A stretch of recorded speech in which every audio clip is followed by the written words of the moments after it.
ശ്രീ രാഹുൽ ഗാന്ധി ഇന്ത്യയിലെ കോൺഗ്രസിൻ്റെ വളരെ പ്രധാനപ്പെട്ട നേതാവാണ്, പ്രതിപക്ഷ നേതാവാണ്.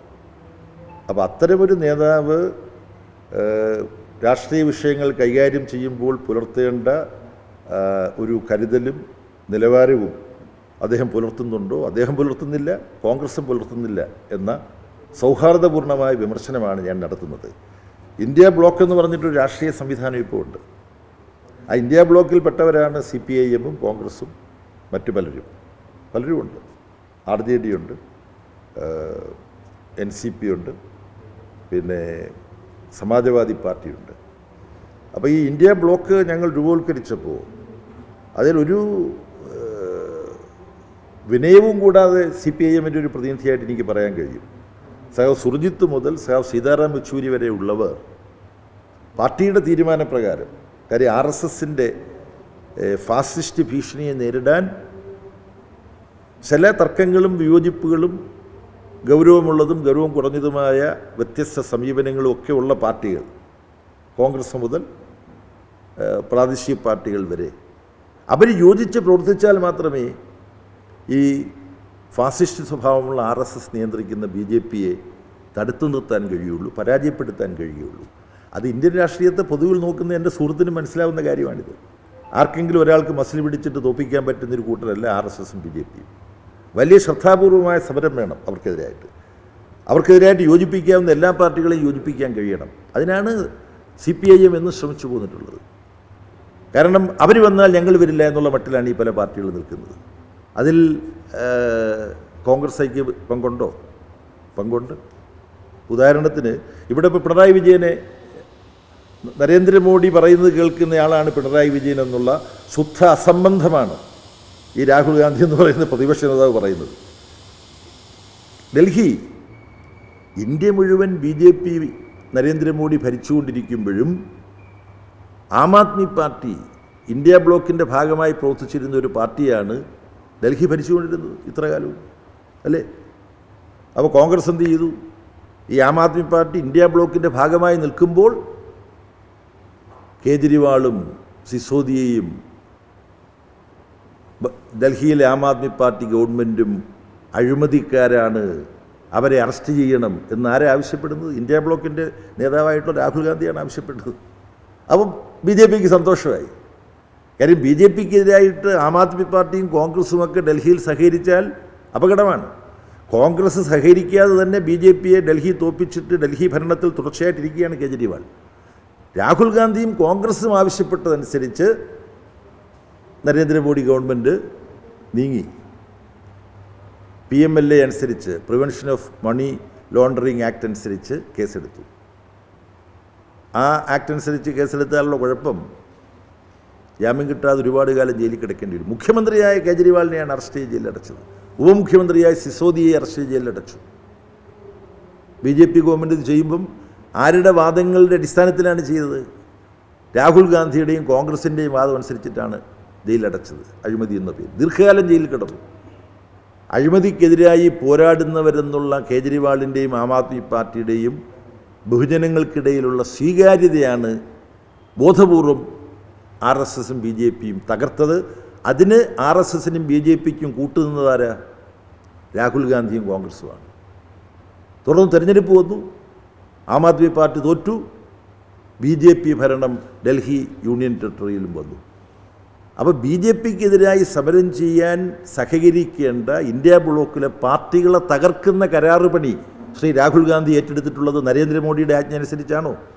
നരേന്ദ്രമോദിക്ക് വേണ്ടിയാണോ ഈ കരാറ് പണി രാഹുൽ ഗാന്ധി ഏറ്റെടുത്തിട്ടുള്ളത്? ആ കരാറ് പണിയുടെ തുടർച്ചയായിട്ടാണോ കേരളത്തിൽ വന്നിട്ട് പിണറായി വിജയനെ അറസ്റ്റ് ചെയ്യണമെന്ന് പറയുന്നത്?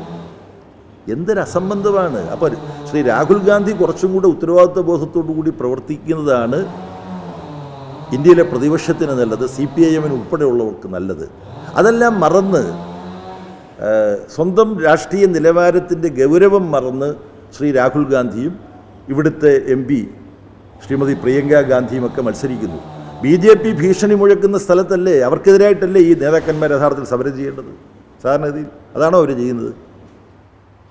കോട്ട് അൺകോട്ട് സുരക്ഷിത മണ്ഡലം തേടി നടക്കുന്ന രാഷ്ട്രീയ ഭിക്ഷാന്തേഹികളാണ് കോൺഗ്രസിൻ്റെ പ്രമുഖരായ നേതാക്കന്മാർ. ഇന്ത്യയെ ഫാസിസ്റ്റ് പിടിയിലേക്ക് RSSും BJPയും കൊണ്ടുപോകാൻ ശ്രമിക്കുമ്പോൾ അതിനവർ പ്രവർത്തിക്കുന്ന ബീഹാറും UPയും പോലുള്ള സ്ഥലങ്ങളിൽ സമരത്തിന് നേതൃത്വം കൊടുക്കാൻ ഒപ്പം നിൽക്കേണ്ട, ജനങ്ങൾക്കൊപ്പം നിൽക്കേണ്ട രാഹുൽ ഗാന്ധിക്കും പ്രിയങ്ക ഗാന്ധിക്കും റോബർട്ട് വധേരയ്ക്കും ഒക്കെ അതിന് കഴിയുന്നുണ്ടോ? കഴിയുന്നില്ലല്ലോ. ഇപ്പം എങ്ങനെയാണ് കോൺഗ്രസിൻ്റെ സ്വന്തം ശക്തി കൊണ്ട് ഉത്തരേന്ത്യയിൽ എവിടെ നിന്നെങ്കിലും ജയിക്കാൻ പറ്റുമെന്ന് ഉറപ്പുണ്ടോ രാഹുൽ ഗാന്ധിക്ക്? അതുകൊണ്ടല്ല ഇതൊക്കെ ഞങ്ങളെ കൊണ്ട് പറയിക്കണമെന്ന് എൻ്റെ സുഹൃത്തിന് താല്പര്യമുണ്ടോ? താല്പര്യമുണ്ടെങ്കിൽ പറയാം, കുഴപ്പമില്ല, വേണമെങ്കിൽ കൂടുതൽ പറയാം. ഞാൻ തൽക്കാലം ഇവിടെ നിർത്തുകയാണ്. കാര്യം കുറച്ചും കൂടി ഉത്തരവാദിത്വ ബോധം ഞാൻ കാണിക്കണമല്ലോ. രാഹുൽ ഗാന്ധിയുടെ നിലവാരത്തിലേക്ക് ഞാൻ താഴാൻ പാടില്ലല്ലോ. അടുത്ത ചോദ്യം.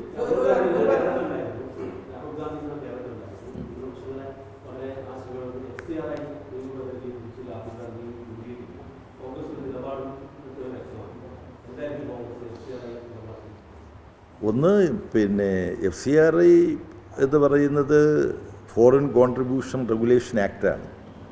വിദേശ സംഭാവന സ്വീകരിക്കുന്നതിന് ഇപ്പം തന്നെ നിയന്ത്രണങ്ങളുണ്ട്.